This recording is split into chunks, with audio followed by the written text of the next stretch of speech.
Hello, everyone. Welcome to the Newsbrowse News broadcast. According to CBS News, President Donald Trump announced on Sunday that a deal between the United States and Iran has been completed, marking an immediate and permanent termination of military operations on all fronts.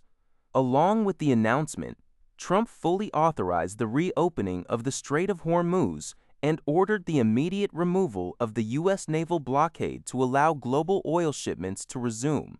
The agreement was mediated with the help of Pakistani Prime Minister Shehbaz Sharif, who stated that a formal signing ceremony is scheduled for Friday, June 19th, in Switzerland. While specific details of the accord remain confidential, Sharif indicated that the deal includes an end to military operations in Lebanon. However, it remains unclear whether Israel has agreed to a ceasefire there. Iranian Deputy Foreign Minister Kazem Garibabadi confirmed that the Memorandum of Understanding has been finalized for the Friday signing. Iranian state media noted, however, that the agreement was drafted in an atmosphere of continued distrust and does not imply trust in the U.S. According to a report by Japan Today, Japan and Indonesia have agreed to explore deeper defense cooperation by potentially sharing sensitive maritime information and accelerating talks for the export of Japanese Asagiri-class destroyers.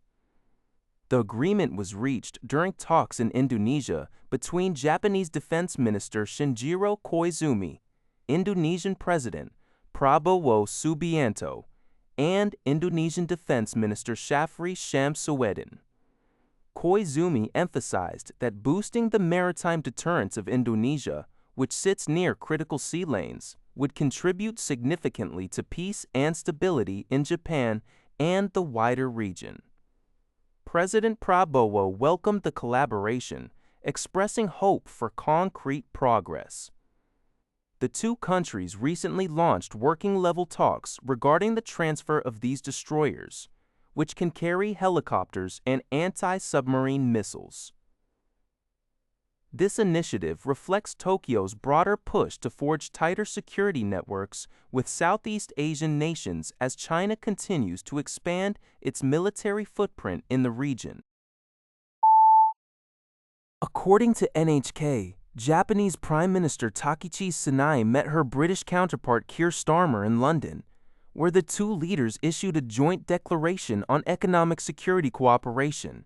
During the meeting, Takaichi emphasized that Japan and Britain are deepening their cooperation to a level that can be described as quasi-allies.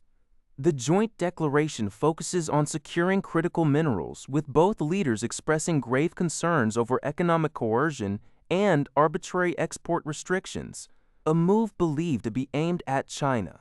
They pledged to enhance cooperation in mining, refining, and stockpiling critical minerals among G7 members and other like-minded nations. The document also addresses risks posed to global energy supply chains by the conflict in the Middle East and outlines plans for collaboration on offshore wind power generation.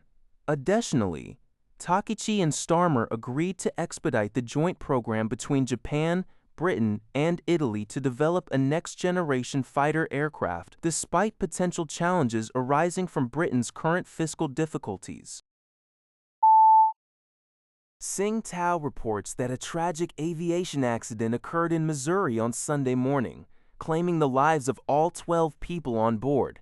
The aircraft, a Pacific Aerospace 750XL operated by Skydive Kansas City, was carrying 11 skydiving enthusiasts and one pilot.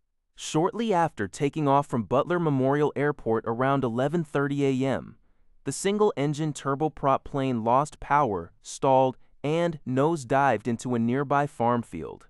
The impact immediately triggered a massive explosion and fire, engulfing the entire aircraft. State Highway Patrol and emergency rescue teams quickly arrived at the scene and extinguished the flames, but they confirmed that all 12 individuals had perished. Search efforts along the flight path indicated that no one was able to jump to safety before the crash. The Federal Aviation Administration, FAA, and the National Transportation Safety Board (NTSB) have launched a full investigation to determine the exact cause of the engine failure and subsequent crash. That's all for this video. Thank you for watching. See you in the next video.